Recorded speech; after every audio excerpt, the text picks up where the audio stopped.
کو جنت میں لے جاؤں گا. آگے فرمایا ترون المتقین، تم یہ سمجھ رہے ہو کہ جو مجھے شفاعت دی گئی ہے، یہ جو میں نے سفارش کرنی ہے، یہ جو شفاعت کر کے میں نے جنتیں دینی ہے، یہ متقیوں کو دینی ہے. ترون المتقین، تم سمجھ رہے ہو کہ جو بڑی عبادتیں کرتے ہوں گے ان کی شفاعتیں کرنی ہے. فرمایا نہیں، لا وَلَٰكِنَّهَا لِلْخَطَّائِينَ الْمُتَلَبِّسِينَ. لوگوں سنو، مصطفیٰ فرما رہے ہیں یہ جنتیں متقیوں کے لیے نہیں، پرہیزگاروں کے لیے شفاعت نہیں لی میں نے یہ شفاعت اپنے گناہگار امتیوں کے لیے لی ہے جو بڑی گندگی میں میرا آپ کا ذکر نہیں کر دیا. صدیق تو بڑے عابد ہیں، فاروق بڑے عابد ہیں، صحابہ سارے عابد ہیں.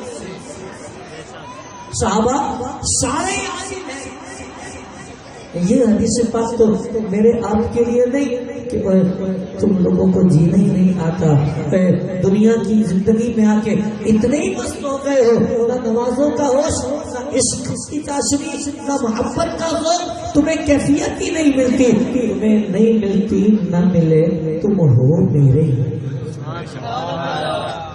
تم ہو میرے. پتہ ہے وہ محبوب کتنا جاہ جلال والا ہے کہ جس نے تمہیں اپنا کہا، جس نے تمہیں اپنا کہا ہے. وہ محبوب رب ذوالجلال، وہ محبوب رب ذوالجلال ہے جس کا مقام و مرتبہ یہ ہے کہ بچپنے میں جھولے میں ہو، محبوب انگلی کے اشارے کریں تو مصطفیٰ کی انگلی کے اشاروں پر چاند ناچا کرتا ہے. جس محبوب کی انگلی کے اشاروں پر یہ چاند کرتا ہے وہ مصطفیٰ. تم گنہگاروں کو اپنا کہتے ہیں، ناز نہ. یہ ناز، یہ انداز ہمارے نہ ہوتے، گھر جھولی میں سونیا ٹکڑے تمہارے نہ ہوتے.